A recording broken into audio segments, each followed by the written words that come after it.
जैसे बालक पर टूट पड़े, उसकी चोटी खींच कर ले गए, उसके साथ मारपीट की। वते धर्मस्तदागतः, तब आपका कानून कहाँ गया? राम जी का प्रमाण हमें किसी रावण से नहीं प्राप्त करना है। शंकराचार्य कौन है उसका प्रमाण सत्ता के रावण से प्राप्त करना है क्या हमको? सत्ता के रावण हमको बताएंगे कि शंकराचार्य कौन? परमात्मा ब्रह्म अथर्ववेद के इस महावाक्य को 25 दिवस बाद भी योगी जी अपने सदन में स्पष्ट रूप से न बोल सके, न उच्चारित कर सके, वो शंकराचार्य का प्रमाण देंगे क्या? ऐसे अधोक्षानंद जी को वहां पर प्रयागराज में भूमि किस आधार पर आवंटित की गई? भोग लो या वैरागी बने रहो, दोनों एक साथ नहीं हो सकता। या तो आप वेतन भोगी हो तो वैरागी नहीं हो सकते, और वैरागी हो तो वेतन लेकर मुख्यमंत्री की कुर्सी पर नहीं बैठ सकते। जिस नैतिकता के विषय में आप प्रश्न पूछ रहे हैं ना कि कौन सी नैतिकता है, आप किस नैतिकता की बात कर रहे हैं, उसी नैतिकता की दुहाई देने वाले पार्टी के मुलायम सिंह यादव को जब आपने पद्म विभूषण दिया तो आपकी नैतिकता कहाँ गई? हुआ है ना, अब गुलाबी मान से रक्त रंजित हो गया है, अब ये कलंकित हो गया है। ये लड़ाई भगवे से भगवे की नहीं रही, अब तो भगवे से ठगवे की हो गई है। जय श्री कृष्ण। माघ मकर गत रवि जब हुई, जब माघ महीना हो और सूर्य नारायण मकर राशि में हो, तब त्रिवेणी में स्नान का अमूल्य ऐसा अवसर आता है और सौभाग्य बनता है।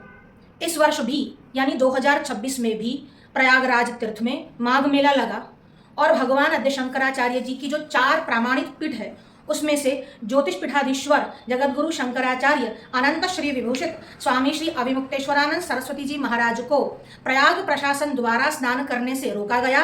उनके बटुकों के साथ अत्याचार अन्याय हुआ। ये सब बात आप सभी हिंदू जानते हैं, आप सभी इससे परिचित है जो भी घटनाक्रम वहां पर हुआ। बात हमको यह बतानी है कि उसके 25 दिवस बाद तब तक तो कोई वक्तव्य, कोई बयान, कोई निवेदन नहीं आया सरकार की ओर से या प्रशासन की ओर से, पर उसके 25 दिवस बाद सदन में यानी विधानसभा में जो उत्तर प्रदेश के सीएम मुख्यमंत्री योगी आदित्यनाथ जी है वह वक्तव्य देते हैं और अपने वक्तव्य में यह बात कहते हैं कि सभी को शंकराचार्य ये टाइटल या फिर शंकराचार्य लगाकर कोई घूम नहीं सकता, सभी शंकराचार्य बनकर नहीं घूम सकते। उनका वक्तव्य तो 6-7 मिनट का है, हम उसमें से कुछ पॉइंट लेकर कुछ बातें आपसे साझा करते हैं और आपसे भी प्रश्न करते हैं और उनसे भी यानी मुख्यमंत्री से भी उत्तर चाहते हैं। आपने ही कहा कि हर कोई शंकराचार्य लगाकर नहीं घूम सकता, तो आप हमें बताइए कि आपने अपने वक्तव्य में कहा है कि 4 महावाक्य है, 4 महावाक्य चारों पीठ को दिए गए हैं, सौंपे गए हैं और 4 पीठ है, तो आपने अपने प्रयाग मेले में किस आधार पर 4 से अधिक जो प्रमाणित नहीं है ऐसे शंकराचार्य को भूमि आवंटित की? हमारा आपसे पहला प्रश्न ये है, दुर्जन परितोष न्यायानुसारेण, अगर दुर्जन कोई बात कहता है तो उसकी बात को एक क्षण के लिए हम मान लेते हैं। हम आपके जो ज्योतिषपीठ शंकराचार्य के विषय में जो आपकी बात है अभी उसके विषय में न जाकर आपसे एक प्रतिप्रश्न करते हैं कि पूरी पीठाधीश्वर अनंत श्री विभूषित निश्चलानंद सरस्वती जी महाराज को तो आप मानते भी हैं, जानते भी हैं, तो भी उनकी ही पीठ का दावा करने वाले नकली ऐसे अधोक्षानंद जी को वहां पर प्रयागराज में भूमि किस आधार पर आवंटित की गई? अच्छा, जिस वासुदेवानंद सरस्वती को आपके ही हाई कोर्ट में यानी न्यायतंत्र द्वारा जिसके दंडी सन्यासी होने पर भी रोक लगा दी गई है, उसी वासुदेवानंद जी को आप अमुक अमुक पीठ का शंकराचार्य घोषित करके उसकी पूजा, उसका समादर करते हैं, वो किस आधार पर करते हैं? एक तरफ तो आप ये कहते हैं कि शंकराचार्य बनकर कोई नहीं घूम सकता, अब शंकराचार्य कौन है इसका सर्टिफिकेट कौन तय करेगा? अयमात्मा ब्रह्म अथर्ववेद के इस महावाक्य को 25 दिवस बाद भी योगी जी अपने सदन में स्पष्ट रूप से न बोल सके, न उच्चारित कर सके, वो शंकराचार्य का प्रमाण देंगे क्या हमको? अंगद भी रावण की सभा में गए और रावण की सभा में जाकर अंगद ये कहते हैं कि तुम जो है वो भगवान राम के शरणागत हो जाओ और सीता मैया को वापस दे दो, और रावण जोर जोर से चिल्लाता है वो तुम्हारा राम तो केवल तापसी है, वो तो केवल साधारण मनुष्य है, वो कोई परब्रह्म परमात्मा नहीं। और जब ये कहा गया तब अंगद ने कहा, राम मनुज कस रेसठ बंगा। हे मूढ़, राम जी क्या साधारण मनुष्य है? यानी राम जी का प्रमाण हमें किसी रावण से नहीं प्राप्त करना है। शंकराचार्य कौन है उसका प्रमाण सत्ता के रावण से प्राप्त करना है क्या? हमको सत्ता के रावण हमको बताएंगे कि शंकराचार्य कौन है, जो ज्योतिष पीठ का एक महावाक्य तक 25 दिन बाद की प्रैक्टिस के बाद अच्छे से नहीं बोल पाए। और आप कहते हैं कि भगदड़ मच जाती, भगदड़ हो जाती, शासन को अपने हाथ में लेना, शासन के विरुद्ध जाना और वहां पर जाकर भगदड़ मचवाना। 2025 में आप ही चिल्ला चिल्ला कर ट्विटर पर बोल रहे थे कोई भगदड़ नहीं मची थी और गिद्धों को हमेशा शव दिखते हैं, लाश ही दिखती है। 40 करोड़ आदमी जब स्नान करने आए तब कोई भगदड़ नहीं मची थी और 4.5 करोड़ में 100 मनुष्यों के साथ, 100 श्रद्धालुओं के साथ अगर शंकराचार्य का काफिला वहां पहुंच जाता तो भगदड़ मच जाती। अब आप हमें ये बताइए, या तो आपका जो पहले बयान था कि कोई भगदड़ नहीं मची है, कोई नहीं मरा, वह गलत था, या तो यह गलत है कि भगदड़ मच सकती है, लोग मर सकते हैं। यानी या तो 2025 में आप गलत थे या 2026 में आप गलत है। दोनों समय आप सही कैसे हो सकते हैं? फिर आप कहते हैं कि हम बड़े ही मर्यादित लोग हैं, हम मर्यादा में रहना जानते हैं और मर्यादा में रखना भी जानते हैं। हमारा मुंह मत खुलवाइए, अभी एप्स्टीन फाइल खुल गई है, हमारा मुंह खोलने की आवश्यकता नहीं है। कितनी मर्यादा आपके प्रधानमंत्री में है और कितनी मर्यादा आपके मंत्रियों में है, ये पूरा देश नहीं पूरी दुनिया ये जान चुकी है। इसलिए हम मर्यादा में रखते हैं और मर्यादा में रखना जानते हैं। इसका ढंढेरा अब तो पीटना बंद कर दीजिए। फिर आप कहते हैं कि कानून सबसे ऊपर होता है, कोई कानून को अपने हाथ में नहीं ले सकता। अब महाभारत का युद्ध चल रहा था, महाभारत के युद्ध में कर्ण भी, आप जैसे वाक्य बोलते हो ना, कर्ण भी वैसा ही वाक्य बोलता है और कह रहा है, अरे अर्जुन, तुम क्या धर्म को नहीं जानते? ये तुम धर्म नहीं कर रहे हो, तुम अधर्म कर रहे हो। ये कर्ण भी धर्म की बात करता है। और भगवान श्री कृष्ण तब कहते हैं, परिहर्ये रणे बालम क्वते धर्मस्तदागतः। जब अभिमन्यु जैसे बालक पर अत्याचार करके तुम 6 महारथी एक साथ टूट पड़े, तब तुम्हारा धर्म कहाँ गया था कर्ण? आप कानून की बात करते हैं। प्रयागराज के मेले में छोटे छोटे बालकों पर आपके अधिकारी, जो कोई डीएम था, कोई एसडीएम था, कोई कमिश्नर था, बड़े बड़े अधिकारी जब एक छोटे से बालक पर टूट पड़े, उसकी चोटी खींच कर ले गए, उसके साथ मारपीट की, क्वते धर्मस्तदागतः। तब आपका कानून कहाँ गया था? आप कानून की दुहाई दे रहे हो कि कानून से ऊपर कोई नहीं है। छोटे छोटे बालकों पर अत्याचार ना कौन से कानून में लिखा है, यह तो बताइए योगी आदित्यनाथ जी। और कहते हैं हर कोई व्यक्ति शंकराचार्य लगाकर बनकर नहीं घूम सकता। तो 2024 में अंधे थे क्या, बंदे हो गए हो? 2024 में अप्रैल मास में यही शंकराचार्य जी जो है वह आपकी गोरक्षनाथ पीठ पर आए थे। तब गोरक्षनाथ पीठ से शंकराचार्य के रूप में आपकी पीठ ने उनका स्वागत किया था।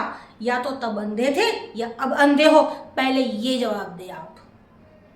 और बात रही गोरक्षनाथ पीठ का महंत होकर, भगवाधारी होकर सत्ता पर बैठने की, तो चाणक्य की बात करने वाले चाणक्य का अर्थशास्त्र भी पढ़ ले।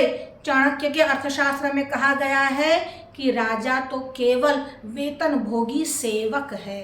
वेतन भोग लो या वैरागी बने रहो, दोनों एक साथ नहीं हो सकता। या तो आप वेतन भोगी हो तो वैरागी नहीं हो सकते, और वैरागी हो तो वेतन लेकर मुख्यमंत्री की कुर्सी पर नहीं बैठ सकते।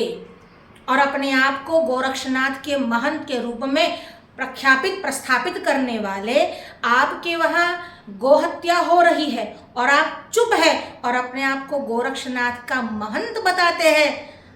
अब महंत बनने वाले तो कभी नेता हो ही नहीं सकते, या तो महंत हो सकते हैं या फिर मंत्री हो सकते हैं। आपने नैतिकता पर प्रश्न किया और आपने विपक्ष को इस बारे में घेरा कि जब आपने लाठियां चलवाई थी तब वह शंकराचार्य नहीं थे क्या? इसका मतलब अगर तुमने चोरी की है तो मुझे लूट करने दो। मतलब मैं लूट रहा हूं तो मेरे पास यह दलील है कि तुम जब चोरी कर रहे थे तब क्या था, इसलिए मैं भी लूट करता हूं, तुम भी चोरी करो। यानी तुम भी मेरे भाई, मैं तुम्हारा भाई, तुम दोनों मामा मासी और माँ के भाई बहन हो क्या? यानी एक अगर गलत काम करता है तो आप गलत काम करके उसको सही नहीं ठहरा सकते। और जिस नैतिकता के विषय में आप प्रश्न पूछ रहे हैं ना कि कौन सी नैतिकता है, आप किस नैतिकता की बात कर रहे हैं, उसी नैतिकता की दुहाई देने वाले पार्टी के मुलायम सिंह यादव को जब आपने पद्म विभूषण दिया तब आपकी नैतिकता कहाँ गई थी? तब आपकी पार्टी की, तब आपके सत्ताधारों की नैतिकता कहाँ गई थी? जब 2023 में उनको पद्म विभूषण से विभूषित किया गया। एक तरफ तो आपको पद्म विभूषण से विभूषित करना है और दूसरी तरफ नैतिकता की मांग करनी है। अब आप कह रहे हैं कि आपने लाठी चलाई तो मैं भी चलाऊंगा, और आप अपनी बात को जस्टिफाई कर रहे हैं, आप अपनी बात को न्यायोचित बता रहे हैं, तो उन्होंने जाकर माफी मांग ली। आप कब जा रहे हैं महाराज जैसे माफी मांगने के लिए? यह तो केवल बता दे, केवल और केवल आक्षेप और झूठ। आपने ये नहीं सोचा इतने छोटे बच्चों पर लाठीचार्ज करते हुए आप कौन से कानून का पालन कर रहे थे?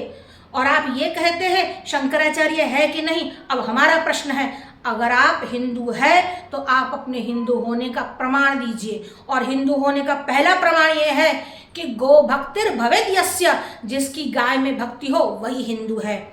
जिसके राज्य में 40%, भारत के 100% गोमांस निर्यात में से 40% जो मांस आता है वह आपके उत्तर प्रदेश से आता है। और आपका कृषि मंत्री आकर वापस एक चोला ओढ़कर आता है और वापस अच्छी अच्छी बातें करता है कि नहीं नहीं भाई, हम लोग तो गाय नहीं काटते, हम लोग तो भैंसा काटते हैं, हम लोग तो बकरी काटते हैं।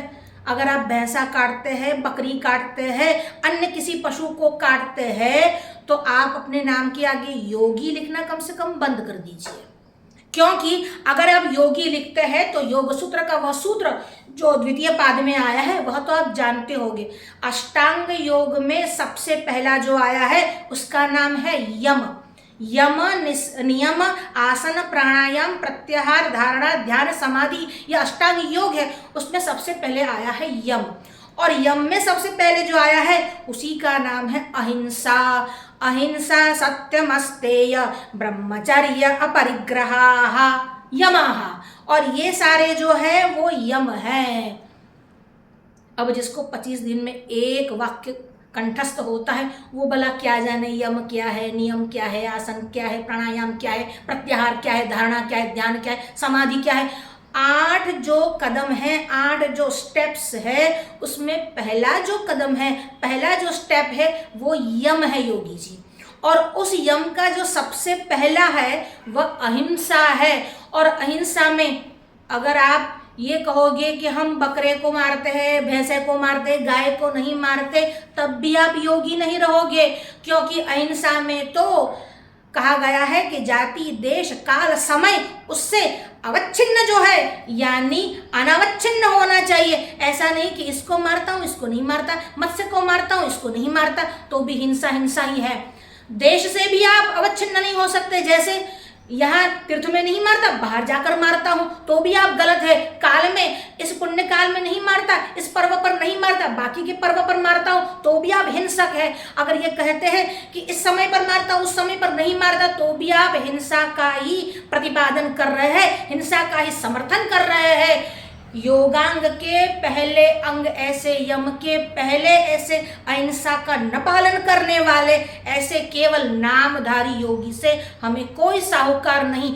या तो आप अपने हिंदू होने का प्रमाण दो, और हिंदू होने का प्रमाण यह है कि अपने जो गाय है उसकी रक्षा करो, और गोरक्षा के लिए कम से कम केंद्र में न सही अपने राज्य में तो गोमाता राज्य माता के पद प्रतिष्ठित करो। और कई मूर्ख सवाल करते हैं कि गोमाता राज्य माता बनने पर क्या हो जाएगा, क्या गोरक्षा हो जाएगी। जब हम कहते हैं कि गोमाता राज्य माता, गो प्रतिष्ठा, तब उसमें 3 बातें सम्मिलित होती है। पहले गो संरक्षण, दूसरी गोरक्षा, और तीसरी गोपूजन, गो रक्षा और गो संवर्धन, ये तीनों बातें जो है वह इस बात से सिद्ध हो जाती है जब हम गो प्रतिष्ठा ऐसा बोलते हैं।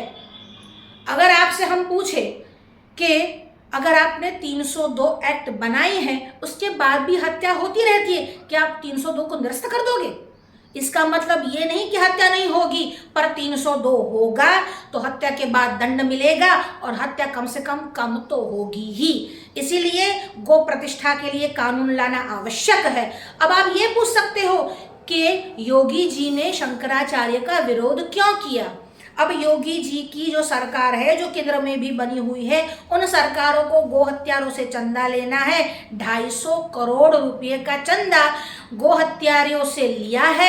अब वह चंदे का जो खून है उस मुंह पर लगा हुआ है, उससे गोरक्षा नहीं हो पाएगी। और दूसरी बात, प्रयाग मेले में ज्योतिषपीठ शंकराचार्य क्या कर रहे थे? सब संतों के द्वार पर जा जाकर गोरक्षा के लिए सबको एकत्रित कर रहे थे। आपको डर ये लगा अगर गोरक्षा हो गई तो? गोरक्षा हो गई तो जब हलाला मीट का सर्टिफिकेट आप लोग लेकर आए हो वो तो रद्द हो जाएगा। फिर पैसे कहाँ से आएंगे? आपको तो पैसे इसी से कमाने हैं। आपके जो सांसद है, जो बड़े बड़े कंपनियों के बेल्ट पहनते हैं जिसमें भी गाय के बछड़े का चमड़ा लगा हुआ है, अब उन बात को आप कैसे रोक पाओगे? तो आपकी जो लग्जरी लाइफस्टाइल है, आपका जो चंदा लेने की बात है, आपके जो वोट और नोट दोनों की जो राजनीति है, उसी के कारण आप गोहत्या को बंद नहीं करना चाहते। और बातें तो ये करते हैं कि गोरक्षा हम ही करते हैं। अगर आप गोरक्षा करते हैं तो कुछ ही दिन पहले बरेली में से जो एक ट्रक पकड़ा गया गोमांस का, बरेली से उत्तराखंड जा रहा था और उत्तराखंड में वो ट्रक पकड़ा गया, तो बरेली आपके उत्तर प्रदेश में है कि नहीं? योगी जी उत्तराखंड कैसे भेज रहे थे वहां पर? अगर आपका कोई कानून है और आपका प्रशासन सतर्क है तो वो कैसे जा रहा था? आए दिन कभी अभी भोपाल में पकड़ा गया, अभी द्वारिका के पास पकड़ा गया, आए दिन गोमांस पकड़ा जाता है। ये कैसे पकड़ा जाता है? अगर आपका कानून कोई सख्त नहीं है तो ये कैसे पकड़ा जा सकता है? और आपका कृषि मंत्री आकर कहता है कि हम गोमांस का निर्यात नहीं करते, हम तो दूसरे मांस का निर्यात करते हैं। यानी दूसरे मांस का निर्यात करने पर कोई आपको डर नहीं, जीव को मारते रहो और अपने आप को योगी करते रहो। आपका जो ये भगवा है ना, अब गुलाबी मांस से रक्त रंजित हो गया है, अब ये कलंकित हो गया है। ये लड़ाई भगवे से भगवे की नहीं रही, अब तो भगवे से ठगवे की हो गई है। और भगवे के सामने गुलाबी रंग वाले मांस से, रक्त रंजित गोमांस से उड़ने वाले ऐसे तथाकथित योगियों से हो गई है। और ये रामभद्राचार्य अपने आप को जगत गुरु लिखवाता है। किसने दिया उसको टाइटल किसी को पता नहीं, फिर भी आप उसकी शरण में जाकर बैठते रहते हैं। और उसका ही एक चेला जिसके ऊपर खुद 21 बार अलग अलग प्रकार के आपराधिक मामले लग चुके हैं, वो शंकराचार्य पर कुछ भी आरोप लगा दिए जा रहे हैं। जब आपके हाथ में कुछ नहीं रहा, पहले तो आपने छोटे बच्चे ऊपर लाठियां चलाई, उससे काम न बन पड़ा तो शंकराचार्य को मारने के तहत आपने पूरे मेले में उनको घुमाया, उससे भी काम न बन सका तो उनकी पालकी को लाकर पटक दिया। 11 दिवस तक वहीं बैठे रहे, फिर भी आपके ओर से कोई बात नहीं आई, उससे भी काम न बना तो नोटिस पर नोटिस, नोटिस पर नोटिस। और नोटिस देकर क्या कहते हैं? शंकराचार्य है कि नहीं साबित करो। शंकराचार्य ने तो साबित कर दिया। आप कब कर रहे हो कि आप हिंदू हैं? शंकराचार्य ने तो 24 घंटे के बदले 14 घंटे में ही अपना जवाब दे दिया। उसके विषय में तो आप कोई चर्चा करोगे नहीं। फिर आप शंकराचार्य के माघ मेले क्षेत्र में आने पर प्रतिबंध लगा देंगे, ऐसी आप धमकी देते हैं। आप धमकी किसको देते हैं? हमारे हिंदुओं के सर्वोच्च धर्मगुरु को, जो तपस्या और त्याग के लिए प्रसिद्ध है, 2500 वर्ष की जिसकी अक्षुण्ण ऐसी और निष्कलंक ऐसी परंपरा है, उसको कलंकित करके आप साबित क्या करना चाहते हैं? स्यमंतक मणि चुराने का आरोप भगवान श्री कृष्ण के ऊपर लगा था और सत्यराजित ने उसका परिणाम जो पाया आप जानते हो, और आप धनानंद को भूल चुके हो। धनानंद ने चणक के साथ जो किया, चणक पर मिथ्या आरोप लगाकर उसको बंदी बनाया, और उसके बाद भी वो अपनी विलासिता से बाज नहीं आया और अपनी विलासिता को बढ़ाता रहा। चाणक्य ने भी सावधान किया, नहीं माना, और आपने धनानंद का जो परिणाम हुआ वह आपने देखा है। जब शासक मदोन्मत्त हो जाता है तब धर्म सत्ता उसे सिखाती है कि शासन किसे कहते हैं और धर्म से राज्य कैसे किया जाता है। भगवे चोले पहनने से कुछ नहीं हो जाता, खुद को कालने में हो। और तुम शंकराचार्य के ऊपर आक्षेप आरोप लगा रहे हो, तुम उनके ऊपर अन्याय कर रहे हो और उनका अपराध बता रहे हो। अब तुम्हें सुधर जाने की आवश्यकता है। तुम एक के ऊपर एक गलतियां करते रहे हो। अब सनातनी चुप नहीं बैठेगा, और हम सब सनातन धर्मी होने के नाते आपसे प्रश्न पूछते हैं कि आपने जो शंकराचार्य एवं उनके बटुकों के साथ जो व्यवहार किया उसमें कौन से कानून का पालन किया, आप उसका उत्तर दें। जय श्री कृष्ण।